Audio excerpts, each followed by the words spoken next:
শুরু হলো পবিত্র হজের আনুষ্ঠানিকতা। বুধবার মিনায় থাকবেন হাজিরা, পরদিন রওনা হবেন আরাফার ময়দানে।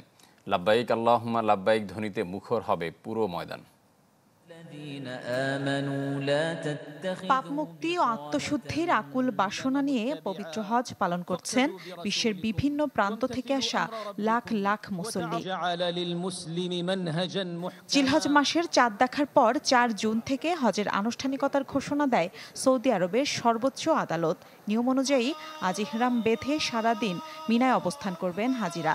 সেখানে হাজিদের জন্য স্থাপন করা হয়েছে আলাদা আলাদা তাঁবু।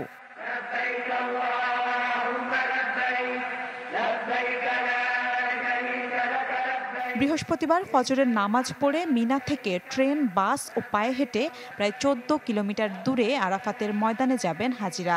এ সময় লাব্বাইক আল্লাহুম্মা লাব্বাইক ধ্বনিতে মুখর হবে পুরো ময়দান। এখানে অবস্থান করে তিলাওয়াত, জিকির, নামাজ, খুতবা শোনা সহ ইবাদত বন্দিগির মধ্য দিয়ে শেষ হবে হজের মূল কার্যক্রম। হাজিদের উদ্দেশ্যে মসজিদের নামিরা থেকে খুতবা দেবেন মসজিদুল হারামের ইমাম ও খতিব শায়খ ডক্টর সালেহ বিন হুমায়দ। বাংলা সহ ৩৪ ভাষায় অনুবাদ করা হবে এবারের খুতবা। সূর্যাস্তের পর মুজদালিফার উদ্দেশ্যে রওনা দেবেন হাজিরা। সেখানে আদায় করবেন মাগরিব ও ইশার নামাজ।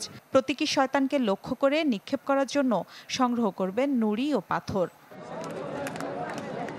মুজদালিফায় খোলা আকাশের নিচে রাত কাটাবেন হজ যাত্রীরা। ফজরের নামাজ পড়ে আবারও চলে যাবেন তাঁবুর শহর মিনায়। সেখান থেকে আবার পবিত্র মক্কায় বিদায় তাওয়াফ করে নিজ নিজ দেশে ফিরবেন মুসল্লিরা।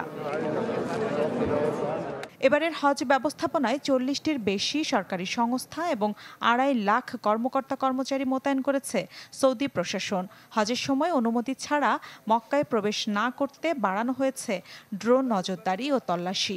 গরমের ঝুঁকি মোকাবেলায় নেওয়া হয়েছে বিশেষ প্রস্তুতি। মিলা খন্দকার, চ্যানেল 24।